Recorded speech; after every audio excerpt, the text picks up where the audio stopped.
Mari kita berdoa.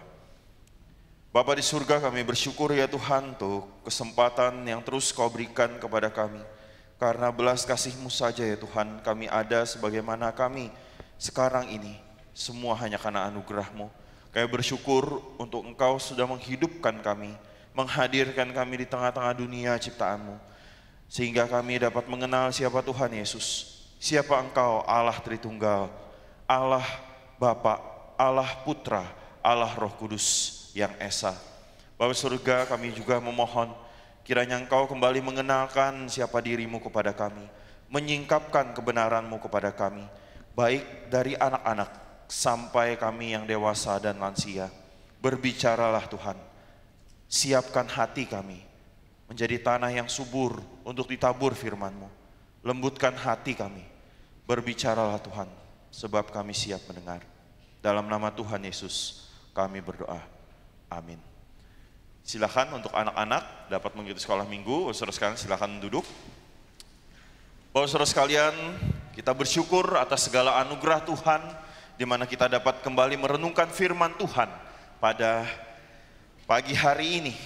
Di dalam Yohanes 16 ayat 24 Tuhan Yesus berfirman, mintalah maka kamu akan menerima, supaya penuhlah sukacitamu. Saudara sekalian, meminta atau memohon merupakan salah satu ciri dari kehidupan Kristen yang begitu penting. Bahkan di dalam Yohanes 16 ayat 24 yang tadi saya bacakan, Tuhan Yesus menginginkan hal ini untuk menggenapi sukacita kita di dalam Kristus. Meminta di dalam istilah Yunaninya atau memohon, yaitu artinya meminta dengan sungguh-sungguh, dengan sangat menginginkan. Saudara sekalian, secara praktis di dalam kehidupan kita sehari-hari, yang pasti kita sangat biasa dan sering kita lakukan, kita meminta dan memohon kepada Tuhan melalui doa-doa kita. Bisa dikatakan meminta, memohon kepada Tuhan melalui doa-doa kita itu adalah hal yang biasa, yang sering kita lakukan. Tapi, saudara sekalian, di dalam Yakobus 4 ayat 2b sampai 3 dikatakan begini. Kamu tidak memperoleh apa-apa karena kamu tidak berdoa. Atau kamu berdoa juga tetapi kamu tidak menerima apa-apa. Karena kamu salah berdoa. Sebab yang kamu minta itu hendak kamu habiskan untuk memuaskan hawa nafsumu. Yakobus mengingatkan kita hal yang mungkin biasa kita lakukan. Berdoa, meminta kepada Tuhan. Mungkin bisa salah berdoa karena kita salah meminta. Doa permohonan kita bisa salah, bisa menghancurkan kita, tidak mempertumbuhkan iman kita, tidak membuat kita lebih mengasihi Tuhan. Karena doa permohonan kita menginginkan kehendak kita yang jadi. Dan Tuhan mengikuti kehendak kita. Kita salah meminta. Saudara sekalian, saya pernah membaca satu doa yang dibuat memang semacam sindiran tetapi yang lucu sekali. Doa seperti ini. Bapa di surga, kalau dia memang jodohku, dekatkanlah. Kalau dia bukan jodohku, jodohkanlah. Kalau dia tidak berjodoh denganku, jadikanlah kami berjodoh. Kalau dia tidak berjodoh denganku, sadarkanlah dia bahwa akulah jodohnya. Dalam nama Tuhan Yesus, amin. Semuanya aku, jadikanlah jodohku. Ini maksa. Ini lucu ya, saya waktu baca, wah lucu juga ini gitu ya. Ya kita mungkin gak berdoa seperti ini. Saya gak tahu kalau muda-mudi doanya seperti ini atau enggak ya. Tapi saudara sekalian, bukankah seringkali kita tidak menggunakan kalimat yang sama. Tapi kita berdoa dengan pola yang mirip. Tuhan, aku sakit, sembuhkanlah. Aku sudah pergi ke dokter ini gak bisa, temukan aku ke dokter yang bisa menyembuhkanku. Sudah datang ke rumah sakit ini gak bisa, berikan aku hikmat Tuhan untuk menemukan rumah sakit yang bisa menyembuhkanku. Saudara sekalian, kita seringkali memakai Tuhan menjadi sarana untuk Tuhan itu mengikuti kehendak kita.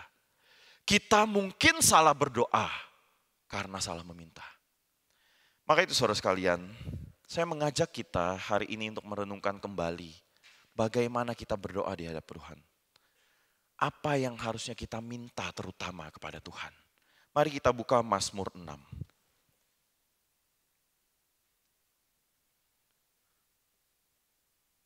Mari kita membaca Mazmur 6 ini bergantian. Saya akan membacakan yang ganjil atau yang pertama, kemudian Bapak Ibu Saudara sekalian yang kedua atau yang genap. Kita membacanya bergantian sampai dengan ayat ke-11. Mazmur 6. LAI memberikan judul doa dalam pergumulan untuk pemimpin biduan dengan permainan kecapi menurut lagu yang ke-8 Mazmur Daud.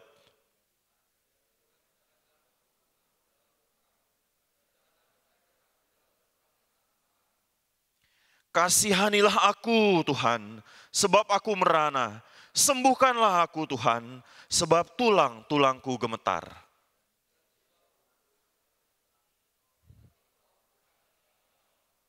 Kembalilah Tuhan, luputkanlah jiwaku, selamatkanlah aku oleh karena kasih setiamu.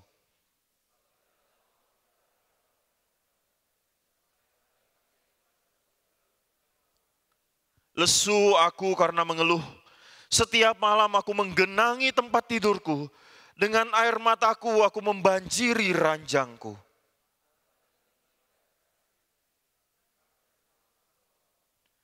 Enyahlah dariku, kamu sekalian yang melakukan kejahatan, sebab Tuhan telah mendengar tangisku.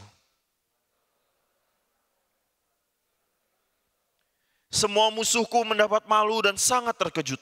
Mereka mundur dan mendapat malu dalam sekejap mata. Bapak saudara sekalian, kita bisa melihat di sini, di mana pemazmur datang kepada Tuhan, memohon kepada Tuhan, minta tolong kepada Tuhan, menyampaikan permohonannya kepada Tuhan, permintaannya kepada Tuhan. Dan saudara sekalian, kita bisa melihat di ayat 9 sampai 10, doa pemazmur ini ditegaskan oleh pemazmur, Tuhan telah mendengar permohonanku. Tuhan menerima doaku. Artinya apa? Artinya doanya dikabulkan Tuhan. Baik di masa yang lampau maupun di masa yang akan datang. Pemazmur mempunyai satu keyakinan bahwa permohonannya dikabulkan oleh Tuhan. Maka itu baru saudara kalian, saya mau kita merenungkan apa yang harusnya kita minta kepada Tuhan di tengah-tengah pergumulan kita. Apa yang harusnya kita mohonkan kepada Tuhan.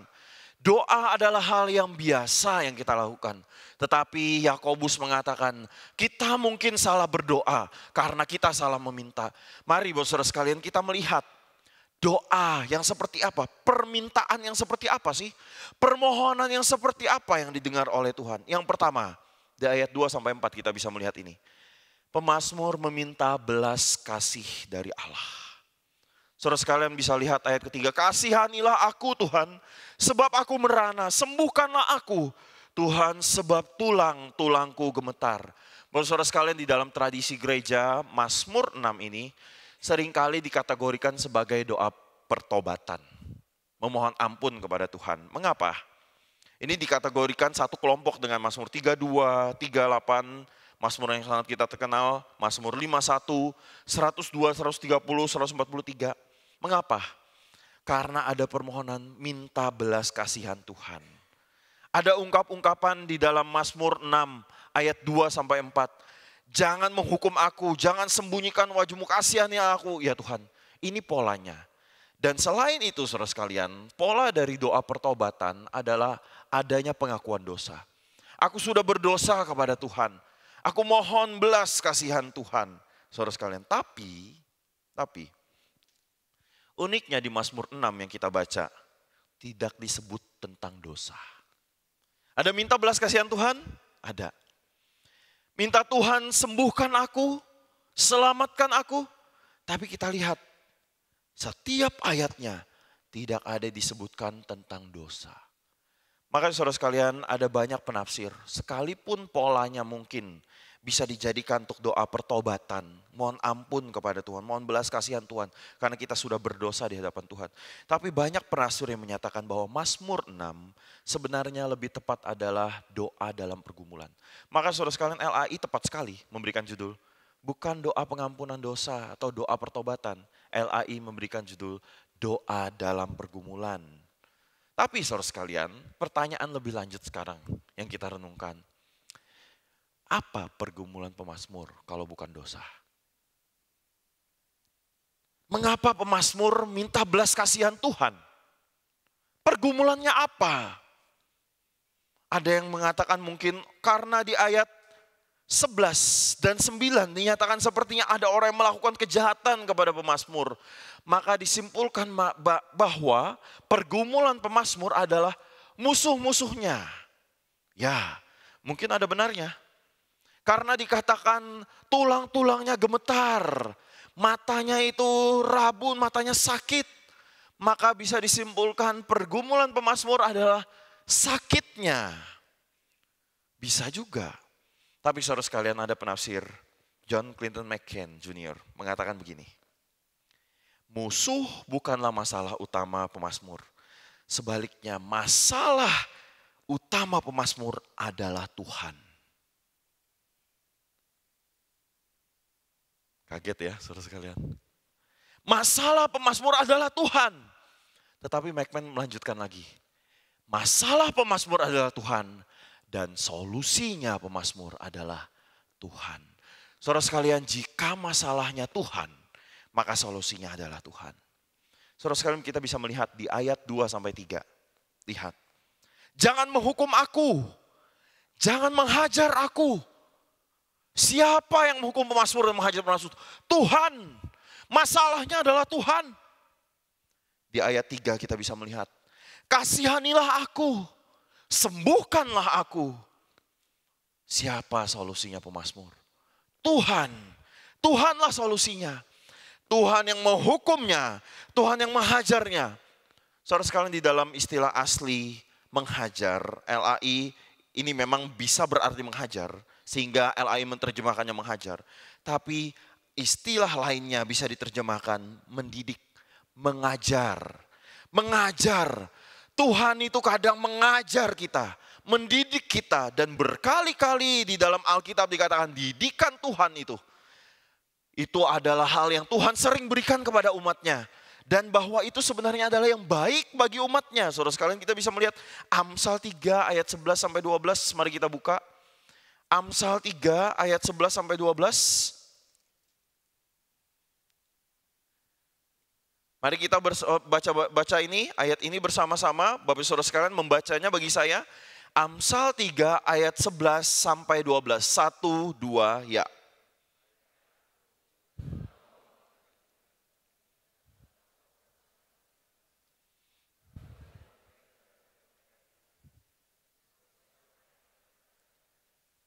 Jangan kau menolak didikan Tuhan. Jangan kau bosan dengan peringatannya.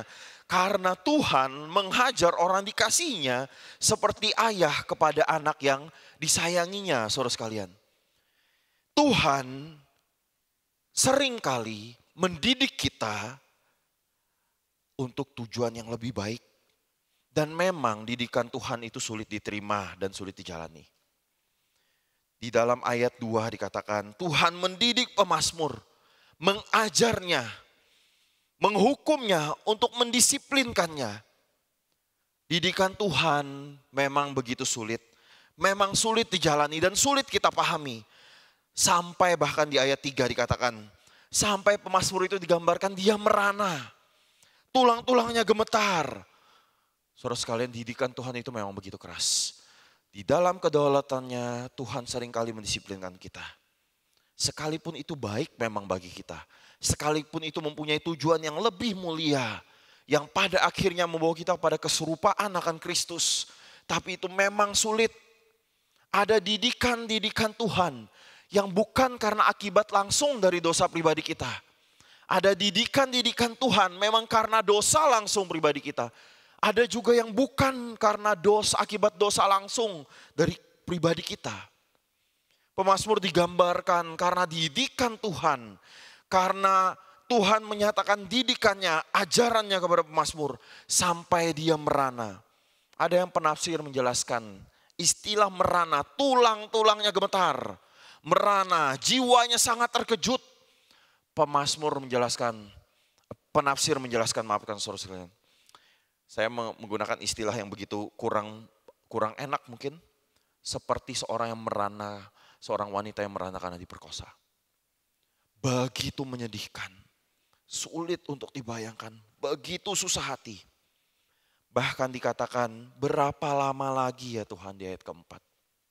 Saudara sekalian, ketika kita menderita, rasanya waktu itu relatif begitu lama. Walaupun mungkin hanya seperti beberapa menit saja. Begitu sakit, rasanya itu begitu susah sekali, begitu lama sekali. Berapa waktu lalu tahun 2022 saya itu mengalami kecelakaan sehingga patah tulang di sini, lalu kemudian dioperasi dan dipasang pen. Lalu beberapa waktu lalu, waktu itu pasti sakit sekali ya, waktu kecelakaan itu sakit sekali. Waktu masa dipasang pen saya masih ingat, itu harusnya saya bilang Minggu, Pak Dawis tanya Minggu bisa ibadah enggak? Lalu waktu itu Sabtu ya, saya jawabnya, oh saya yakin bisa gitu ya. Wah ini kayak kuat banget gitu, padahal pengaruh obat ya. Itu, wah gitu. Terus Minggu pagi, waktu pen baru dipasang, Minggu paginya saya bangun, gak bisa berdiri. Berat sekali, itu kayak 1 ton besi menimpa saya. Gak bisa gerak, begini pun susah. Baru itu sampai, ya Tuhan saya sampai nafas lagi, beratnya ya. Gitu ya, ini kenapa begini? Berat sekali. Sampai pelan-pelan sudah diem, sudah buka mata tapi tenang gak bisa berdiri. Langsung saya miringkan sedikit badan lalu mulai berdiri sedikit. Wah padahal pen itu kecil sekali gini ya. Tapi beratnya begitu luar biasa. Nah beberapa waktu lalu itu angkat pen, lepas pen ya. Saya dioperasi ya, biasa di bius ya kan, karena di sini jadi bios total ya. Di bius total tuh nggak berasa, rasanya seperti 1 menit aja. Langsung bangun, udah selesai ya gitu ya. Nggak berasa sekali ya. Saudara sekalian kalau kita nggak merasakan sakit apapun, sepertinya seperti 1 menit, seperti baru tutup mata lalu buka mata, sudah selesai. Tapi waktu sakit, 1 menit rasanya relatif lama. Ketika kita mengalami penderitaan, sedikit saja waktunya rasanya berjam-jam. Saudara sekalian, kadang-kadang kalau saya memberikan paduan suara nyanyi gitu ya, saya bersyukur kalau Tuhan pakai paduan suara bisa memberkati orang-orang sehingga waktu selesai ibadah ada orang mengucapkan terima kasih untuk paduan suara hari ini, bagus. Wah, puji Tuhan ya. Puji Tuhan, terima kasih ya untuk ini ya, untuk apresiasinya gitu. Lalu orang itu bilang satu aja yang sayangnya. Wah sudah siap-siap kan, dengar nih sayangnya apa gitu ya. Sebentar banget. Cuma baru, wah selesai gitu. Saudara sekalian kalau kita senang rasanya kayak singkat. Kalau susah rasanya lama. Pemazmur mengatakan ketika dia susah, berapa lama lagi ya Tuhan. Dia begitu merana. Dia hanya bisa datang kepada Tuhan meminta belas kasihan Tuhan. Dia datang kepada Tuhan di ayat 3. Kasihanilah aku ya Tuhan, sembuhkanlah aku. Tuhan solusinya. Dia tahu, dia lihat tepat masalahnya apa. Dia bukan salahin orang-orang. Dia lihat, dia cross check dirinya. Kalau kita masalah karena dosa kita, kita harus minta ampun kepada Tuhan. Pemazmur sudah cek dirinya, dia koreksi dirinya. Dia lihat Tuhan mengizinkan didikannya yang begitu keras. Masalahnya adalah Tuhan. Dan ketika masalahnya adalah Tuhan, solusinya adalah Tuhan. Maka pemazmur datang kepada Tuhan, kasihanilah aku Tuhan, sembuhkanlah aku. Saudara sekalian, pemazmur mengingatkan kepada Tuhan. Allah adalah Allah yang senang menyembuhkan. Ini Alkitab yang mengajarkan. Saudara sekalian, ketika kita bisa melihat masalah dengan tepat, kita akan bisa melihat solusinya dengan tepat. Dan ada dosa-dosa, ada kesulitan-kesulitan yang mungkin Tuhan izinkan kepada kita bukan karena akibat langsung dari dosa kita.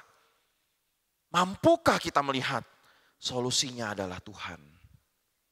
Pemazmur tidak bilang, Tuhan aku kan gak salah. Aku gak salah, sembuhkan aku Tuhan. Aku harusnya layak menerima belas kasihan Tuhan. Enggak, pemazmur sadar Memang Tuhan mengizinkan didikannya, tetapi pemazmur tidak mengklaim, aku layak mendapat kesembuhan dari Tuhan. Maka dia datang kepada Tuhan dengan rendah hati, dengan memohon belas kasihan Tuhan, dengan meminta belas kasihan Tuhan. Saudara sekalian, seringkali ketika kita bergumul, kita bukan cari belas kasihan Tuhan. Kita memakai Tuhan melakukan seperti yang kita kehendaki. Berapa banyak dari kita, ketika kita sakit, kita langsung menyimpulkan, solusinya adalah sembuh. Aku sakit Tuhan, sembuhkan aku. Itu salah solusinya. Aku susah ekonomi, berikan aku kelancaran dalam ekonomi. Pekerjaan yang baik Tuhan, itu solusinya. Aku gak dapat pasangan, aku kesepian Tuhan. Dapatkan aku pasangan Tuhan. Kayak tadi doanya ya, jodohkanlah aku ya Tuhan. Jadikan dia berjodoh dengan aku ya Tuhan. Pasangan solusinya. Kita menentukan sendiri, Tuhan masalahku ini, solusinya adalah ini. Pemazmur tidak demikian, saudara sekalian. Pemazmur dengan tepat melihat, ini Tuhan yang mengizinkan. Solusinya adalah Tuhan. Saudara sekalian, kita bisa melihat ayat-ayat di Alkitab yang mengajarkan hal yang sama. Lukas 16 ayat 24. Seruan doa orang kaya. Saudara sekalian, kita sangat kenal ini ya, perumpamaan ini.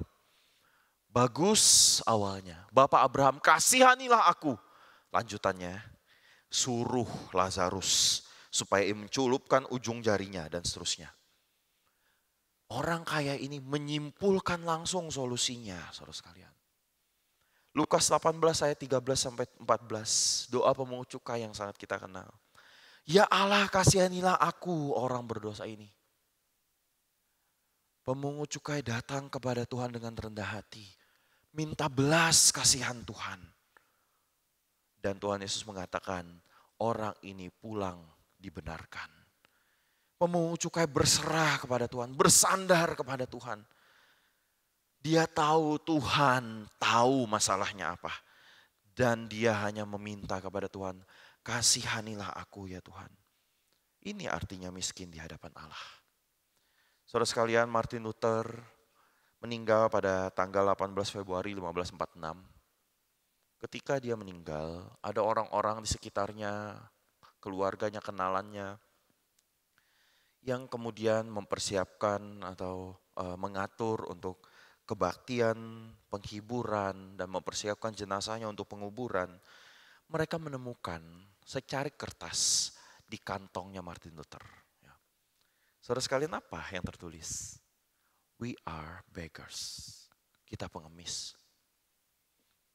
Orang Kristen sejati adalah pengemis kemurahan hati Allah. Orang Kristen sejati adalah orang yang hanya berharap belas kasihan Tuhan. Pemazmur tahu kebutuhannya yang paling dalam adalah Tuhan. Belas kasihan Tuhan. Kemurahan hati Tuhan. Saudara sekalian, berapa banyak ketika kita menghadapi pergumulan, sudahkah sungguh-sungguh kita mengharapkan belas kasihan Tuhan dalam hidup kita? Sungguh-sungguh kita menginginkan Tuhan. Bukan mengklaim solusinya ini loh Tuhan, kerjakan yang ini. Tetapi datang kepada Tuhan dengan rendah hati, belas kasihan-Mu ya Tuhan. Kasihanilah aku ya Tuhan, sembuhkanlah aku merana. Saudara sekalian, pemazmur meminta belas kasihan Tuhan. Yang kedua, ayat 5 sampai dengan 8. Pemazmur meminta keselamatan dari Allah demi Allah. Pemazmur mengalami pergumulan yang begitu berat. Dia menyadari kebutuhannya akan Allah di tengah-tengah pergumulannya. Dia menyadari belas kasihan Allah lah yang terutama yang diharapkannya. Dan dia menyadari, dia datang kepada Tuhan, dia meminta keselamatan Tuhan. Demi apa Tuhan bisa menyelamatkan kita? Pemazmur mengatakan, demi kasih setiamu ya Tuhan. Demi kemurahan-Mu ya Tuhan. Saudara sekalian, kita bisa melihat di sini. Kembalilah Tuhan, luputkanlah jiwaku, selamatkanlah aku oleh karena kasih setiamu. Oleh karena kasih setiamu. Saudara sekalian, siapa kita? Kita manusia berdosa. Siapa Allah harus menyelamatkan kita? Demi apa Allah harus menyelesaikan masalah kita? Dia bisa mencipta lagi manusia yang lain. Demi kesucian kita karena Tuhan, aku sudah melakukan ini itu untuk engkau. Maka dengarkanlah doaku. Siapa kita yang bisa layak mengatakan itu? Siapa kita yang bisa berbohong di hadapan Tuhan? Kita mengatakan aku tidak berdosa ya Tuhan, aku suci. Maka dengarkanlah doaku. Saudara sekalian, tidak ada seorang pun kita yang bisa mengatakan aku suci. Maka Tuhan harus mendengarkanku. Lalu demi apa Tuhan menyelamatkan kita? Pemazmur mengatakan, demi kasih setiamu ya Tuhan. Demi kasih setiamu. Demi engkau ya Tuhan. Saudara sekalian, kita bisa melihat ayat lanjutannya. Di ayat 6. Mungkin kata-katanya sulit kita pahami. Dan mungkin seolah-olah seperti kok ini maksa Tuhan, ya tanda petik seperti memaksa Tuhan. Ada kalimat yang begitu indah dan begitu unik di sini disampaikan. Sebab di alam maut tidaklah orang ingat kepadamu. Sebab siapakah yang akan bersyukur kepadamu di dalam dunia orang mati? Apa maksud pemazmur? Apa di sini? Tuhan, dunia orang mati di dalam perjanjian lama itu artinya the land of no return. Dan gak ada ingatan akan Tuhan di sana.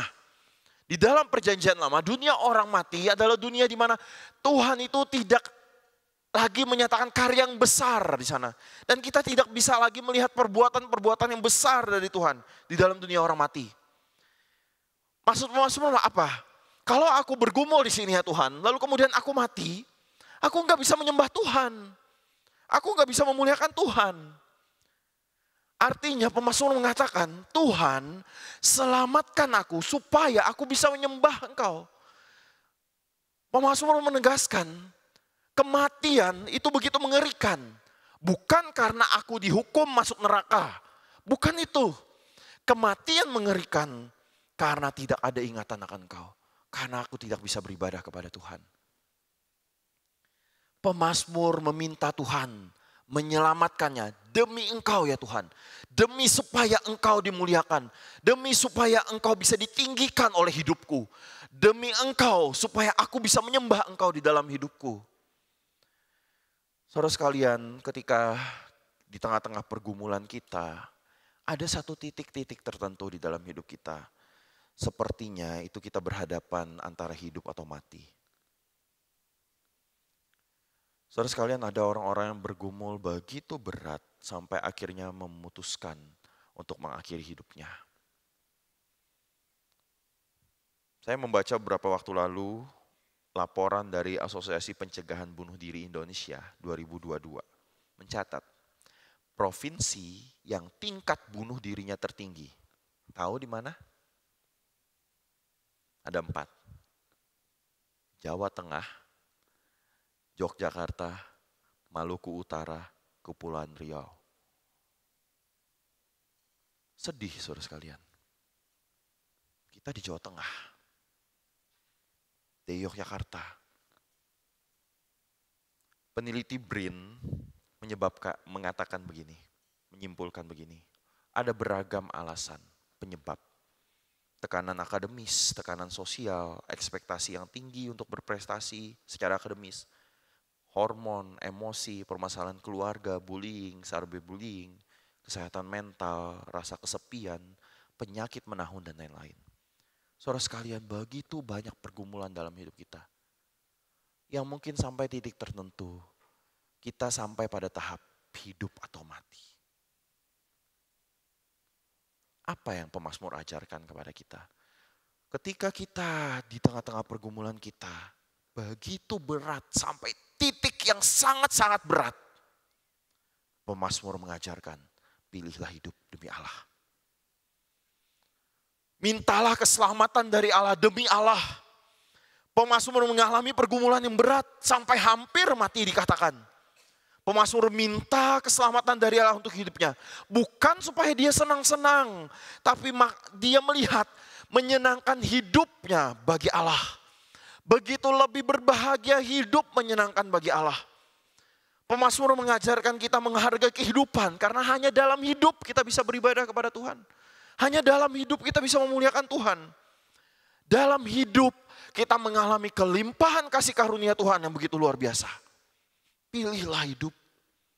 Ketika kita bergumul di tengah-tengah kehidupan kita, datanglah kepada Tuhan. Mintalah kehidupan dari Tuhan untuk hidup bagi Tuhan. Karena di dalam hidup kita bisa memuliakan Tuhan, memuji Tuhan, beribadah kepada Tuhan. Saudara sekalian, ada contoh doa tokoh-tokoh di dalam Alkitab. Seperti doa Abraham.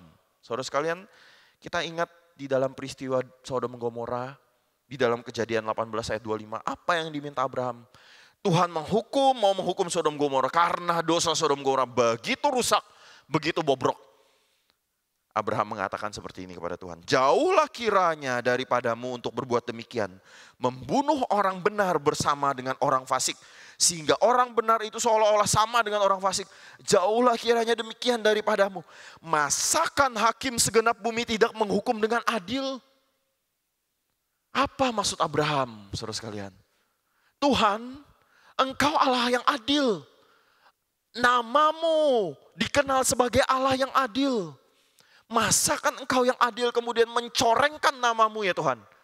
Karena menghukum manusia yang berdosa bersama orang benar di Sodom Gomora.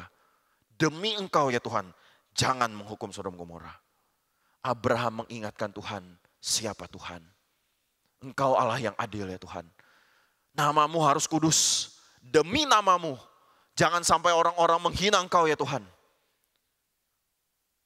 Musa, ketika umat Israel menyembah lembu emas. Lalu Musa mengatakan kepada umat Israel, aku akan ketemu dengan Tuhan, berjumpa dengan Tuhan, dan aku memohon belas kasihan Tuhan. Apa yang dikatakan Musa, saudara sekalian? Di Keluaran 32 ayat 11-13. Mengapakah Tuhan murkamu bangkit terhadap umatmu yang telah kau bawa keluar dari tanah Mesir dengan kekuatan yang besar dan dengan tangan yang kuat? Mengapakah orang Mesir akan berkata, dia membawa mereka keluar dengan maksud menimpa malapetaka kepada mereka dan membunuh mereka di gunung dan membinasakannya dari muka bumi? Berbaliklah dari murkamu yang menyala-nyala itu dan menyesallah karena malapetaka yang hendak kau datangkan kepada umatmu. Ingatlah kepada Abraham, Ishak dan Israel, hamba-hambamu itu. Sebab kepada mereka engkau telah bersumpah demi dirimu sendiri. Saudara sekalian, Musa mengingatkan, Tuhan, jangan sampai namamu dihina orang Mesir. Engkau yang menyelamatkan umatmu. Masakan engkau membiarkan umatmu kelaparan. Masakan engkau menghukum dan membunuh umatmu sendiri. Saudara sekalian, Musa mengingatkan, selamatkanlah umatmu ya Tuhan. Demi namamu sendiri. Mintalah keselamatan dari Tuhan. Demi Tuhan. Kitab Amsal, Pengkhotbah, Ayub, digolongkan sebagai kitab hikmat, mengajarkan kita memang tentang pergumulan dalam penderitaan. Saudara sekalian, tapi ketiga kitab ini begitu unik. Di dalam Amsal memang lebih ada kecenderungan untuk menekankan bahwa penderitaan yang kita alami ini sangat terkait dengan dosa kita secara langsung. Memang benar, ada penderitaan pergumulan yang memang karena dosa kita dan kita harus bertobat. Bukan menyalahkan Tuhan atau menyalahkan orang lain. Karena memang kita berdosa, maka kita menderita. Tuhan izinkan kita bergumul untuk menegur kita dan kita harus bertobat. Di dalam kitab Pengkhotbah dan Ayub, penderitaan itu seolah-olah tidak terkait dengan dosa. Di dalam pengkhotbah itu seperti bingung dengan realita kehidupan, penuh ketidakadilan dan penuh penderitaan. Ada orang fasik menderita, tapi pengkhotbah juga melihat bahwa orang yang dikatakan benar pun ternyata pada akhirnya mengalami kesulitan juga di dalam hidupnya. Kitab Ayub mengajarkan apa? Ada maksud Allah yang tersembunyi di dalam penderitaan. Saudara sekalian, kitab Ayub begitu unik. Ayub menderita, bergumul kepada Tuhan. Dikatakan di awal, Ayub adalah orang yang saleh, orang yang jujur. Tapi kemudian Tuhan izinkan itu. Ayub gak pernah tahu dialog antara Tuhan dengan iblis. Gak pernah tahu itu. Kita pembaca yang tahu. Ayub sampai akhir kitab Ayub gak tahu. Saudara sekalian, Ayub baru sampai ketemu Tuhan baru tahu. Ya, dia gak pernah tahu. Saudara sekalian. Lalu Ayub datang kepada Tuhan. Lalu minta Tuhan untuk menjelaskan. Apa saudara sekalian yang Ayub dapatkan? Ayub datang kepada Tuhan, minta Tuhan menjelaskan mengapa dia menderita. Malah Tuhan balik bertanya, emang kamu layak bertanya seperti itu Ayub? Saudara sekalian, Peter Craigie dan John Goldingay menafsirkan Mazmur 6 ini mirip dengan kisah Ayub. Mazmur 6 ini menyatakan pergumulan begitu berat. Bukan karena dosa langsung pribadi, tapi Tuhan mengizinkan, saudara sekalian. Supaya apa? Supaya kita bisa melihat yang kita perlukan itu Tuhan. Yang kita nantikan itu belas kasih-Nya. Seperti Ayub, sampai titik penderitaannya, dia sadar. Bukan lagi dia meminta kepada Tuhan, sembuhkan aku ya Tuhan. Lancarkan hidupku ya Tuhan. Tetapi dia sadar, yang dia inginkan hanyalah Tuhan. Dia sampai titik akhirnya. Dari orang lain saja aku mengenal engkau. Sekarang aku melihat engkau langsung. Aku mengenal engkau langsung. Dan dia enggak sedikit pun meminta, Tuhan kembalikanlah, hidupkanlah anak-anakku. Kembalikanlah usahaku. Tidak. Tetapi kemudian belas kasihan Tuhan. Tuhan memberikan kembali materinya, keluarganya, teman-temannya kepada Ayub. Saudara sekalian, ada pergumulan yang karena memang akibat langsung dosa kita dan kita harus bertobat. Ada pergumulan yang bukan akibat langsung dari dosa kita. Tuhan izinkan untuk kita sadar bahwa yang kita perlukan hanyalah Tuhan. Yang kita perlukan hanyalah Tuhan. Tapi saudara sekalian, Mazmur 6 bukan hanya tentang Mazmur doa kita saja. Mazmur 6 memang adalah doa pemazmur. Mazmur 6 memang adalah doa pergumulan kita. Setiap orang yang bergumul di hadapan Tuhan. Tapi Mazmur 6 bukan hanya tentang itu. Saudara sekalian, mari kita lihat Mazmur 6 ayat 5. Kembalilah pula Tuhan, luputkanlah jiwaku. Selamatkanlah aku oleh karena kasih setiamu. Saudara sekalian, ada yang tahu Mazmur 6 ayat 5 ini diucapkan oleh siapa? Mari kita buka Yohanes 12 ayat 27.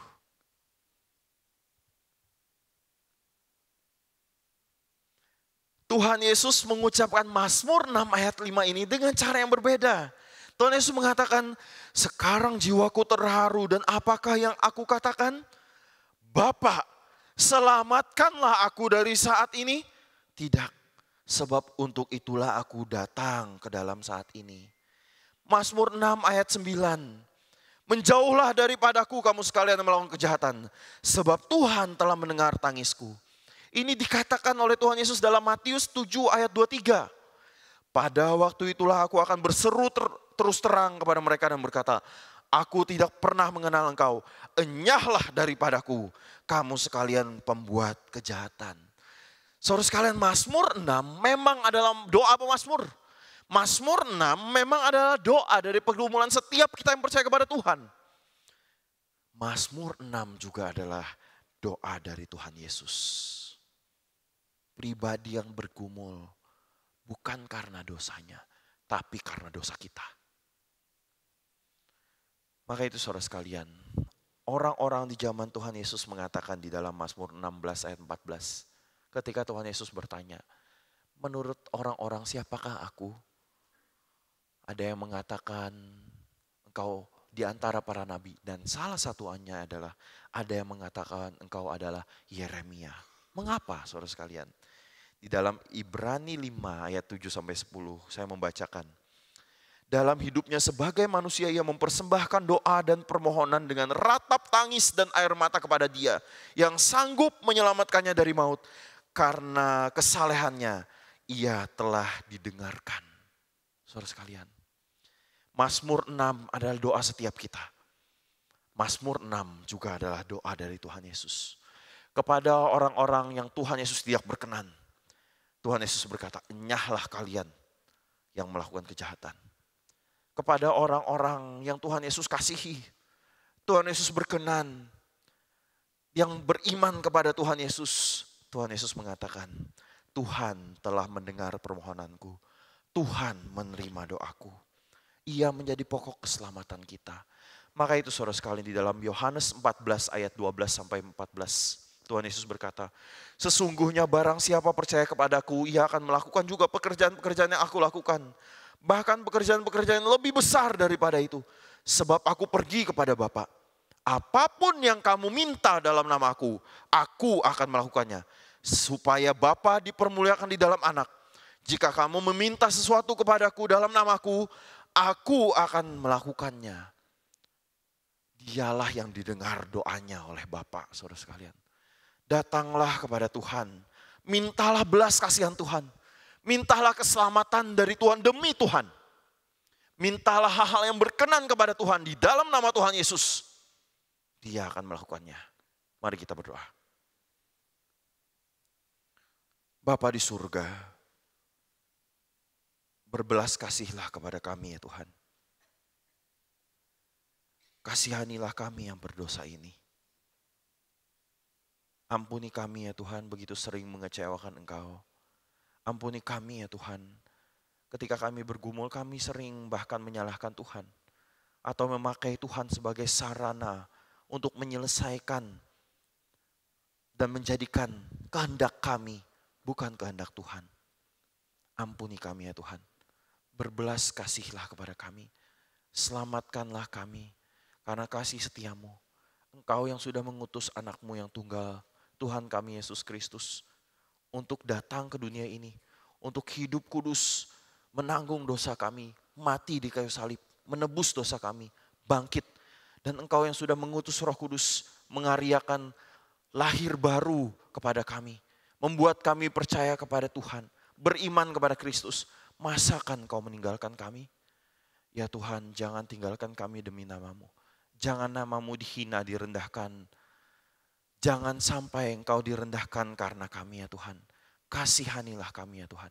Dalam nama Tuhan Yesus kami berdoa. Amin.